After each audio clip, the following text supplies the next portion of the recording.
Halo, assalamualaikum warahmatullahi wabarakatuh, Bang Tani. Ini kita akan menyoroti, Bang Tani, ini dalam sepekan ini saja gitu ya. Bagaimana para kabinet menteri Prabowo gitu ya, selalu membuat isu lah gitu. Kita melihat bahwa ketika mencuat gitu ya, para kinerja kabinet ini, nih dari ujung Papua itu, dari Papua ada Raja Ampat, lalu ke Aceh juga ada 4 pulau sengketa gitu ya. Tapi Prabowo komennya masih bahwa kinerja para kabinet ini baik gitu ya. Nah, bagaimana Bang Tani melihat sebenarnya para kabinet atau para menteri yang membuat kegaduhan atau istilahnya kalau media itu melihat membuat tidak stabil di tengah ketidakstabilan negeri ini. Nah, kita ingin menyoroti ini nih, Bang Tony gitu ya, isu-isu dari mulai Raja Ampat, lalu 4 pulau yang menjadi sengketa, Sumut dan Aceh yang akhirnya Prabowo mengambil tindakan ya, kemarin memang ditunggu-tunggu gitu ya tindakan dari Prabowo ini. Masalah kinerja para menteri dan juga ketegasan Prabowo di samping juga bagaimana komunikasi para pejabat kepada publik. Ini kita nyoroti itu, Bang Tony. Bagaimana Bang Tony memulai analisanya? Iya, bismillahirrahmanirrahim. Wassalamualaikum Muhammad. Jadi, Mas Angga dan seluruh pendengar Rasul dimanapun berada, kita melihat kasihan Prabowo ini. Kasihan. Jadi, sibuk ngurusin menteri-menterinya, dibuat ngasih kerjaan sendiri yang tidak selesai di tingkat menteri. Ini mulai dari tidak hanya menteri ya, jadi jajaran ke bawahnya. Tahu-tahu ada mutasi di TNI yang kemudian umurnya cuma sehari, dibatalin lah mutasi itu. Seperti tidak ada koordinasi, paling tidak chemistry gitu loh. Oh, kalau saya melakukan ini kira-kira kalau presiden itu nggak suka. Kalau kalian melakukan ini kira-kira nanti yang repot presiden. Kalau kalian melakukan ini ada kegaduhan-kegaduhan. Mestinya bisa membaca seperti itu. Kemudian juga diulang lagi di Raja Ampat. Ada 4 pulau di Raja Ampat yang jelas-jelas melanggar undang-undang ya, nomor 1 tahun 2014 tentang yang semula undang-undang nomor 27 tahun 2007 yang direvisi menjadi undang-undang nomor 1 tahun 2014 terkait dengan pesisir pantai dan pulau-pulau kecil. Itu jelas-jelas melanggar undang-undang tapi IUP-nya bisa keluar. Kemudian yang terkini itu adalah 4 pulau, termasuk adalah Pulau Panjang, Pulau Lipan. Ya. Itu yang jelas-jelas ada undang-undangnya, undang-undang yang itu menjadi bagian daripada Aceh, yaitu Undang-Undang Nomor 24 tahun 1956. Kemudian juga penetapan Menteri Dalam Negeri Rudini pada saat itu tahun 1992 melalui penetapan nomor 111 ditetapkan bulan November 9.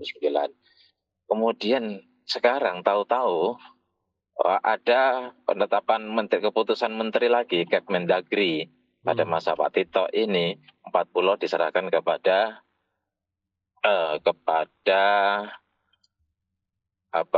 Sumatera Utara, diserahkan kepada Sumatera Utara, kemudian membuat gaduh. Gitu. Halo Mas Angga? Iya, suaranya jelas, ya? jelas ya? Jelas. Jadi inilah yang kemudian membuat kegaduhan yang merepotkan lagi Pak Prabowo. Jadi Pak Prabowo jangan diberikan tugas hanya untuk membatalkan pulau. Nanti ada pulau lagi dibatalkan lagi. Ada kebijakan lagi, ribut lagi, batalin lagi. Jadi tugas Pak Prabowo akhirnya mengoreksi terus-menerus terhadap kinerja menteri, kinerja bawahannya yang melanggar aturan, melanggar undang-undang, membuat kegaduhan, dan terus ini sampai kapan harus berhenti. Menteri itu tidak saja dia konsultasi kepada pemimpin, mesti paham apa yang dimau pemimpin. Begitu juga menteri itu membantu presiden untuk bekerja untuk rakyat, ya, bekerja sesuai dengan aturan yang ada, bukan bekerja semaunya sendiri, apalagi bekerja untuk orang lain. Akhirnya kan kemudian berkembang. Yang menjadi pertanyaan yang menurut saya mendasar dan fundamental, kenapa sih ada Kemendagri terkait dengan 4 pulau itu diserahkan kepada Sumut. kan kita semua tahu bahwa udahlah lupakan misalnya undang-undang kita lupa terhadap undang-undang tidak ketemu kan yang kata Pak Tito dicari di administrasi dengan intent dan butuh Iya. tenaga yang luar biasa. Oke lah mau didramatisir kayak apapun gitu Heeh kan. heeh. Tetapi kita tahu bahwa Aceh itu mau merdeka saat itu. Mhm. Puluhan tahun, berapa darah yang tertumpah di sana, Iya. darah TNI, darah polisi, yang kemudian membuat Aceh bisa menerima menjadi bagian daripada NKRI, kemudian kompak, ya kompak, dan kita jaga semua. Dan kita lihat Aceh tidak menunjukkan ketidakpuasan atau Aceh tidak menunjukkan sebuah protes kepada NKRI ini sejak tahun 2025 di mana perjanjian Helsinki itu dibuat. Terus kemudian ditambah lagi misalnya, gitu kan? Misalnya sekarang ini gubernurnya adalah mantan ketua GAM. Lalu dalam situasi seperti ini bikinlah 4 pulau itu diserahkan kepada Sumatera Utara, yang notabene Sumatera Utara kita tahu itu gubernurnya Bobi, menantunya Jokowi, yang saat ini antara Prabowo dengan Jokowi lagi terjadi ketegangan. Ya, Panas dingin. diakui atau tidak, ya ketegangan itu dibaca oleh publik, dibaca oleh rakyat dengan semua kebijakan Prabowo, dengan saling memberikan sebuah pesan antara satu dengan yang lain, semua dibaca. Ya bahasanya kayak kemarin itu, ya kalau di impeachment ya satu paket impeachment semua. Kemudian para ahli hukum bicara bahwa Jokowi tidak tahu hukum tata negara. Saya ingin kasih tahu kepada para ahli hukum itu, Jokowi ini itu 8 tahun, hampir 2 periode jadi wali kota di Solo, kemudian 2 tahun menjadi gubernur di DKI Jakarta, 10 tahun jadi presiden. Jangan kalian rendahkan untuk mengatakan bahwa Jokowi itu tidak tahu hukum tata negara. Ngerti banget.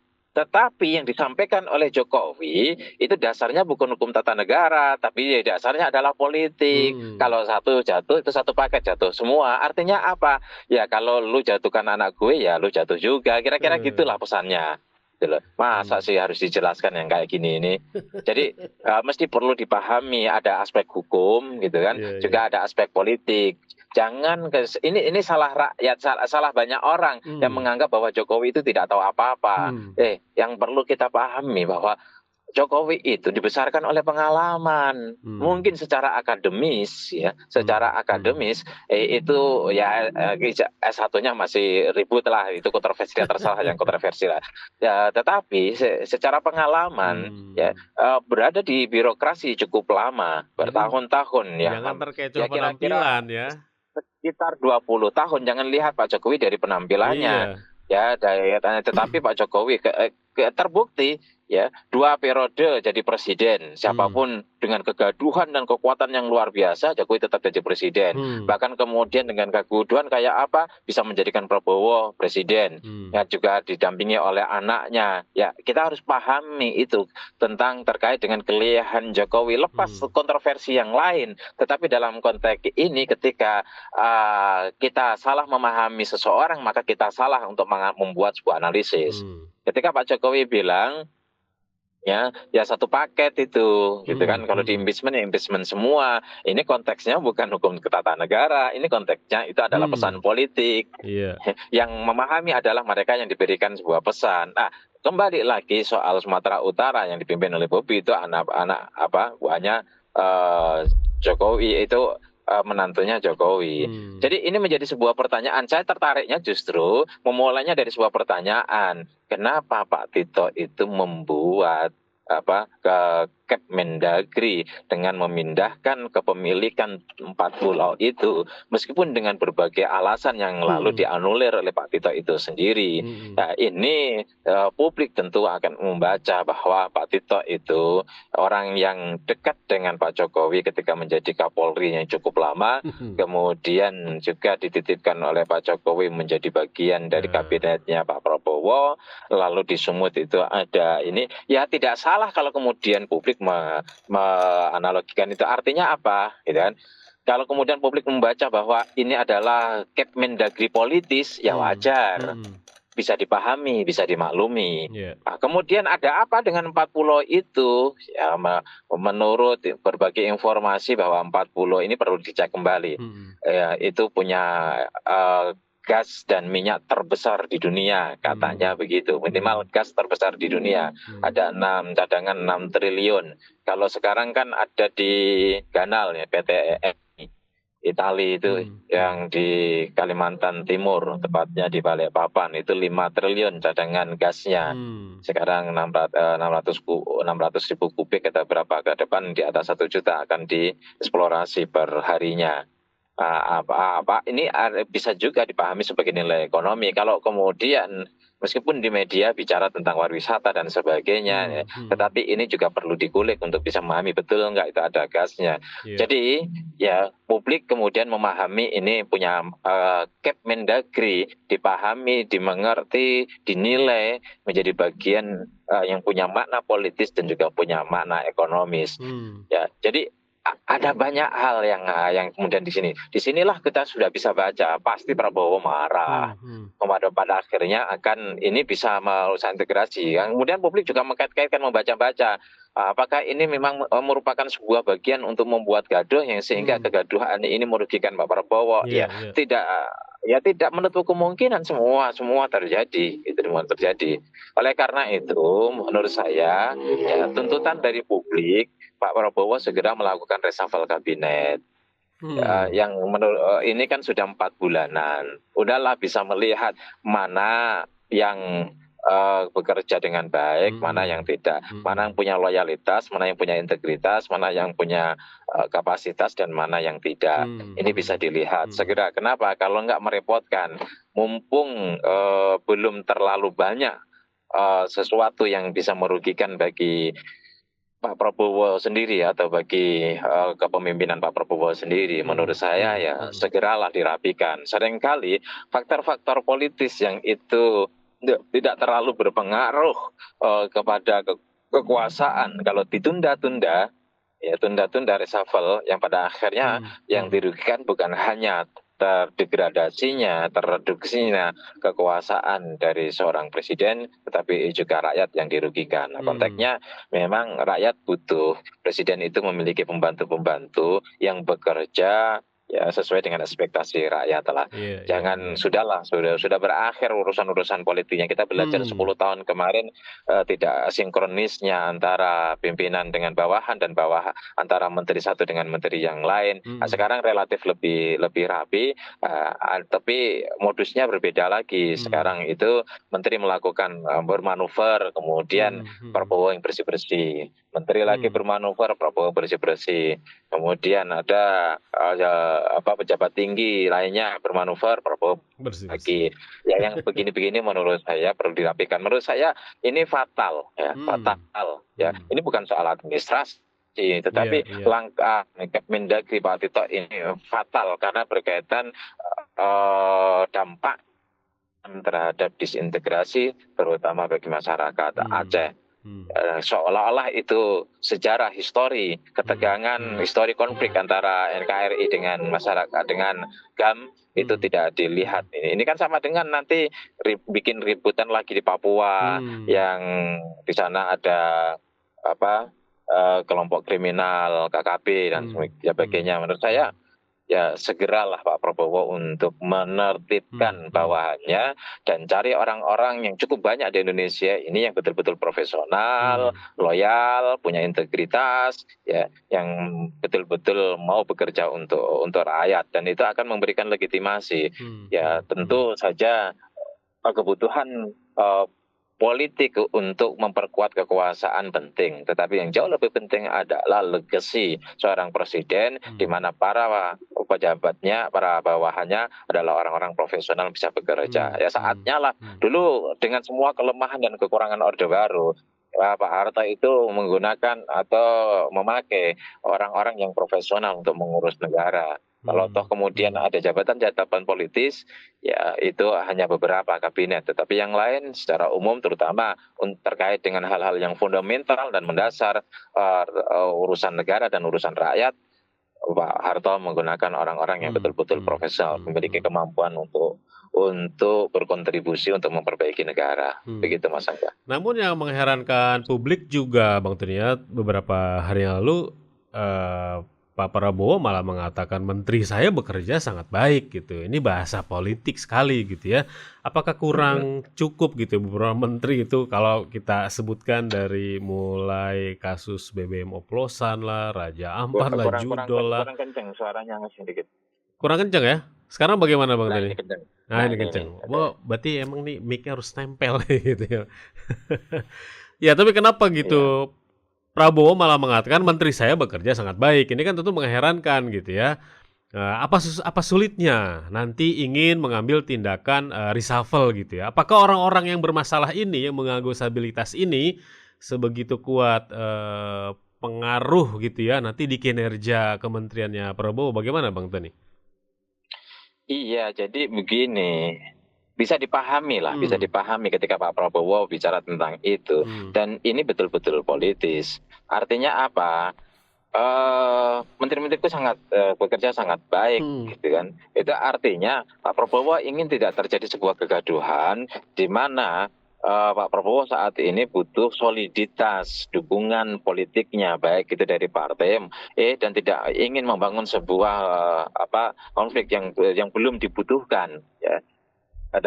Dalam konsolidasi kekuatan nanti ada saatnya ketika Pak Prabowo nanti tahu-tahu nyopot A, nyopot B, nyopot C gitu, ya. Tapi pencopotan itu sepertinya ini kalau kita membaca strategi Pak Prabowo ya, berhadapan dengan partai-partai politik, kemudian juga berhadapan dengan Pak Jokowi, ya itu tentu perlu ada alasan, ya ada alasan bagi Pak Prabowo ketika mencopot. Ya, misalnya kayak kemarin itu yang dulu itu di Menteri Dignas ya, Mendikti itu ketika ngomong seperti itu, kesempatan lah untuk mencopot nih kan. Ini ada ada kepleset dulu lah gitu lah, ada momentum untuk mencopot. Nampaknya untuk sementara ini Pak Prabowo melakukan reshuffle kabinet melalui momentum keplesetnya para menteri ini baru dicopot. Saya pikir ini juga Pak Tito sudah kepleset jauh ini gitu loh. Jauh. Ya. Tetapi tidak tahu kita kan makna politisnya. Tetapi memang posisi Pak Tito ini bicara jauh ke depan. Posisi Pak Tito ini kan Kemendagri. Ya. Kemendagri itu biasa dipakai di dalam urusan politik itu untuk memuluskan kontestasi di Pilpres. Artinya sampai 2029 gitu kan. Ya hanya tunggu waktu itu apakah digeser, apakah kemudian diganti. Digeser itu maksudnya diberikan kementerian yang lain, apakah kemudian diganti. Ya bagaimanapun legitimasi Pak Tito sebagai Kemendagri di situ itu dari Pak Jokowi. Ya beberapa orang dari Pak Jokowi lah. Kecuali misalnya ada yang dari Pak Jokowi plus partai kayak Bahlil, disetujui Pak Jokowi, tetapi dia punya partai, ini harus lebih dihitung lagi. Golkar itu cukup kuat.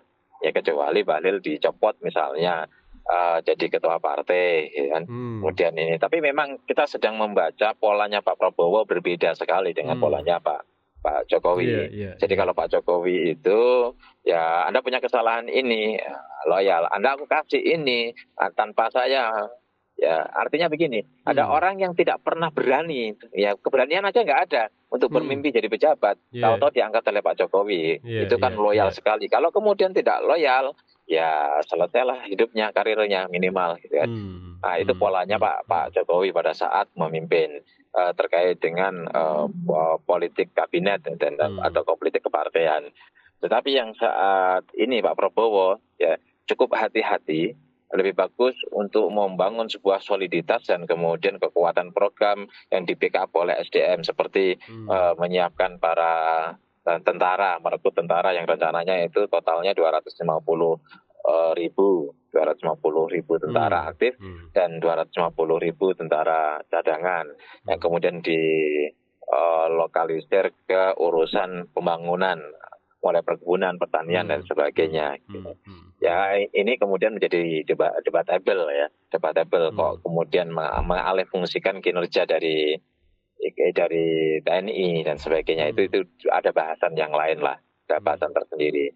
Tetapi lepas dari itu, nampaknya kita baca Pak Prabowo melakukan langkah-langkah yang berbeda sekali dengan Pak Jokowi. Kalau Pak Jokowi ringan sekali, reshuffle kabinet, nggak loyal, reshuffle, nggak loyal, reshuffle. Ya Pak Prabowo nampaknya lebih fokus dulu kepada soliditas kekuasaannya, ya kekuatan yang ada di lingkaran istana. Baru setelah itu kita akan lihat apakah Pak Prabowo nanti menunjukkan karakter militernya dengan memecat kepada setiap orang yang tidak loyal ya, atau tidak bisa diajak satu visi sama presiden gitu loh. Ya kejadian yang bisa kita baca juga ketika Hasan Nasbi ya melakukan blunder dengan mengatakan bahwa ya dimasak aja itu kepala babi. Ya, lalu ada tekanan yang luar biasa, Hasan Nasbi ini mengundurkan diri, dibilang sama Pak Prabowo, jangan, nggak usah mengundurkan diri. Ini juga menjadi bagian daripada pola. Ini kalau sudah kita bisa membaca polanya, maka akan mudah untuk membuat sebuah analisis. Ini kan masih 4-5 bulan, ya. Pola belum masih bisa berubah-ubah, masih belum stabil. Ya. Maka dari sinilah kita akan nanti paling tidak 1 tahun kita akan bisa melihat polanya seperti apa. Itu akan kebaca ya, seperti Mas Angga kalau ke Rasil waktu jadi karyawan baru, jadi host baru di situ, itu kan polanya masih belum ketemu karena bisa lewat kiri, bisa lewat kanan, bisa lewat tol, bisa lewat luar tol, bisa naik motor, berbeda dengan sepeda. Nah, itu bisa pola. Tetapi kalau kemudian 6 bulan, 1 tahun, kan udah bisa dilihat pasti lewatnya satu tempat. Kecuali ada darurat kan gitu. Iya. Nah, Pak Prabowo ini belum bisa dibaca polanya seperti apa, meskipun indikator-indikator sedikit tapi masih bisa berubah, masih labil, belum stabil polanya. Namun publik juga menganggap begini Bang Tony, jadi sepertinya Prabowo ini akan merafel istilahnya kayak gitulah. Masih banyak sebenarnya nih menteri-menteri, kasus-kasus yang akan didongkel lah begitu. Jadi ditunggu nih bareng-bareng gitu ya. Ada juga yang melihat begitu gitu. Jadi masih akan banyak sebenarnya kasus-kasus menteri nih. Iya, ini masih asumsi-asumsi yang jauh dari yang sudah dilakukan oleh Prabowo. Kan Prabowo belum melakukan. Artinya itu dugaan-dugaan nanti akan seperti ini, nanti akan seperti ini gitu kan. Dugaan itu harus memiliki dasar. Kalau dugaan cuma dugaan nggak bisa, harus memiliki dasar. Dasarnya itu apa? Dasarnya itu apa yang sudah dilakukan sekian kali, sekali, 2 kali, 3 kali, 4 kali, 5 kali sudah dilakukan, sudah jadi pola. Nah, inilah yang kemudian menjadi sebuah argumentasi untuk memprediksi apa yang dilakukan oleh Pak Prabowo. Tapi kalau kita mengatakan Pak Prabowo itu akan nanti dirapel, di semua, ya dasarnya apa? Nggak ada dasar argumentasinya, nggak ada dasar jejak rekamnya. Jadi kita terus terang, saya tidak bisa memberikan sebuah jawaban nanti akan terjadi apa karena polanya belum terbentuk. Kita bisa membaca, misalnya pada masa SBY gitu kan, masa SBY, kalau lagi ada luar biasa demo, luar biasa gaduh, luar biasa mengancam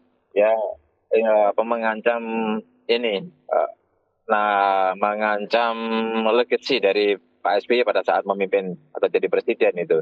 Tahu-tahu teroris. Pokoknya ya setiap minggu lah itu terjadi. Ya, nggak sampai seminggu itu sudah ada terorisme. Itu sudah pola gitu loh. Ya, makanya saya selalu pada saat itu, wah ini demo kencang banget. Wah ini tentang BBM, tentang macam-macam. Wah sebentar lagi teroris. Itu nggak sampai seminggu itu muncul. Nah itu pola namanya itu. Nah, Pak Prabowo ini belum punya pola yang ajak, belum punya pola yang stabil, masih mencari apa yang akan dilakukan. Mungkin Pak Prabowo punya rencana-rencana yang ke depan akan melakukan A, B, C, D, tetapi kan itu belum dilakukan. Ya, belum dilakukan. Bahkan ketika Pak Prabowo sudah ngomong, misalnya kita dapat bocoran, Pak Prabowo bicara dengan lingkaran istananya akan melakukan ini, kan akan, belum terbukti. Kalau namanya akan, belum tentu juga dieksekusi. Tapi kalau Pak Prabowo itu lalu melakukan eksekusi berulang kali, itu bisa menjadi pola. Nggak akan jauh dari situ polanya. Namanya sudah menjadi pola. Gitu. Tadi analogi yang paling sederhana Mas Angga, ketika awal ke Rasil, ya kan cari jalan-jalan yang paling nyaman, paling efektif. Ya nanti Pak Prabowo akan mendapatkan pola yang lebih tepat ya, lebih sesuai kompromi antara atau beradaptasi antara situasi dengan karakter Pak Prabowo itu sendiri, sehingga kemudian kalau sudah jadi pola bisa dibaca oleh publik. Kalau Pak Jokowi misalnya gitu kan, pokoknya ke partai-partai polanya apa? Ya disandra gitu kan.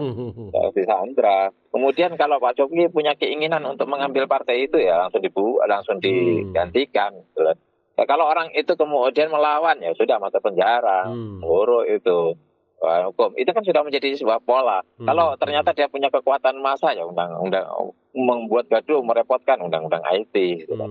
Buat lagi susah lagi. Itu kan namanya pola. Ya, pola. Ini kita tidak bicara tentang baik buruk ya, bermoral atau tidak, tapi kita bicara tentang pola. Setiap pemimpin itu punya strategi.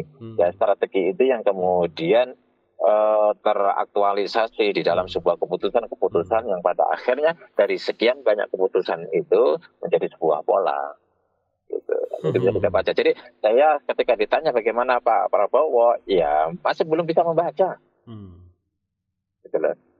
Karena ketika kalau militer begini, perlu kita tahu bahwa militer itu beda-beda. Setiap jenderal itu punya pola yang berbeda-beda. Relatif lebih mudah membaca polisi karena pola para jenderalnya mirip hampir sama. Tapi kalau jenderal tentara itu beda-beda. Pak Wiranto dengan Pak Wiranto itu beda dengan mantan ketua BIN itu Pak Endro. Pak Endro beda dengan Muldoko. Ya Muldoko beda dengan Pak Gatot. Itu polanya betul-betul beda. Karena kalau tentara kaya akan kemudian pola-pola konflik gitu kan. Dan mereka akan memiliki pola yang berbeda dengan SBY juga berbeda. Kalau polisi mirip lah karena memang polisi terlalu kuat di aplikasi konfliknya itu. Oke Bang Tony, sebagai penutup ini Bang Tony ya, mengingatkan pimpinan negeri ini antara di lingkungan sekitar gitu ya, ini orang baik gitu ya, dan ini orang nggak baik gitu ya. Jadi mengutamakan orang baik untuk kebaikan negeri ini. Nah, bagaimana apa yang bisa diingatkan Bang Tony gitu ya, bahwa orang-orang baik ini bisa menjalankan negeri ini. Itu yang harus ada kan di lingkungan soal, pemimpin.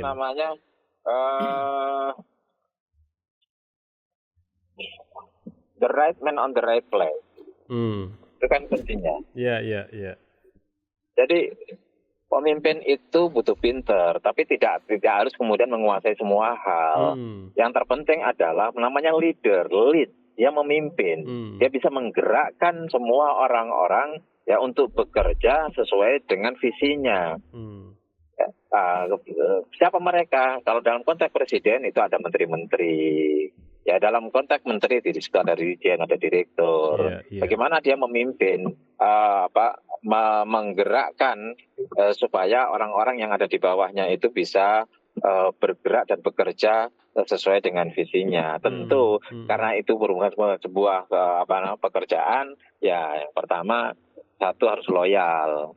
Loyal itu artinya ya satu visi dengan presiden, jangan dia punya visi sendiri. Jadi ketika Pak Jokowi bilang tidak ada visi menteri yang ada visi presiden, itu betul dalam konteks itu. Kemudian yang kedua adalah ya punya integritas, punya kapasitas. Mereka memiliki kapasitas, mampu. Ya kalau memahami visi presiden aja nggak mampu, ya gimana mau bekerja? Kalau dengan pekerjaannya sendiri tidak, ini misalnya gitu kan. Dia tidak punya kompetensi menteri perikanan atau menteri kelautan, dia nggak tahu sedikit pun tentang laut ya. Ketika jadi menteri dia harus belajar dulu. Sudah sedang proses belajar, itu banyak kepentingan politis yang datang, sehingga kemudian tidak punya bagaimana program-program yang baik. Program yang ada aja ya. Pada masa Pak Jokowi ya penting, pikir masa Pak Jokowi ya ini untuk membandingkan ya. Yang penting gitu kan, menteri itu jabatan politis untuk menguatkan kekuasaannya. Toh ada dirjen, ada direktur, bisa bekerja. Maka tidak ada kehebatan program-program yang dilakukan oleh kementerian, tidak ada terobosan yang luar biasa. Ya linear aja 10 tahun ya gitu-gitu aja. Beda dengan Pak Harto. Ketika mengambil, kita berharap dalam konteks ya mengambil SDM ya dari Pak Prabowo ini mengikuti Pak Harto. Betul-betul orang yang tidak hanya loyal, tapi memang betul-betul memahami, punya kompetensi di bidangnya ya kelautan. Orang-orang profesional di kelautan, jangan oke lah kalau partai itu merekomendasikan, tapi orang yang memang ahli di bidang itu. Jangan merekomendasikan ahli IT, tapi untuk ngurus kelautan, misalnya, gitu kan. Jangan orang yang ahli untuk aplikasi Gojek ngurus pendidikan, misalnya. Gitu.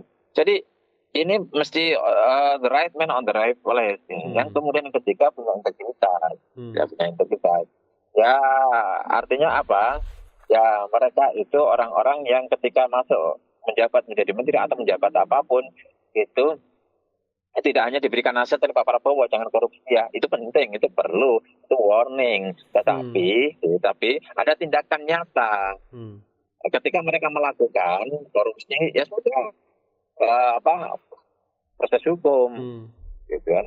Jangan kemudian ditunda-tunda, melakukan kesalahan yang fatal ganti. Nah, kalau ini yang dilakukan oleh Pak Prabowo, saya pikir berangsur membuat sebuah kebaikan itu tidak bisa instan, butuh proses, butuh waktu.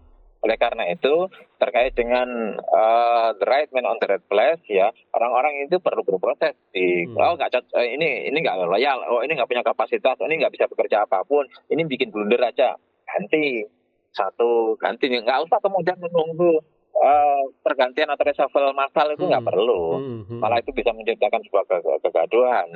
Sudahlah kalau ada masalah ganti satu, masalah lagi ganti dua, nggak sesuai dengan target ganti tiga. Pak Prabowo perlu menegaskan bahwa kamu aku angkat jadi menteri ini targetnya ini ya, minimal ya, kamu bikin terobosan. Kalau kamu tidak bisa melakukan ABCD, ya sudah aku ganti. Kerja keras menteri itu untuk mendapatkan jabatan menteri itu ibarat mimpi. Orang senang, maka orang akan mempertahankan itu dengan cara apa? Dia akan mempertahankan dengan cara tidak dicopot ya, dengan tidak melanggar apa yang diinginkan oleh presiden. Sebenarnya relatif lebih sederhana, gitu loh. Kalau dia orangnya misalnya dia orangnya partai, ini nggak benar, ini nggak bisa kerja ini, sudah aku toleransi, tolong ini diganti, partai saya akan mengusulkan siapa lagi.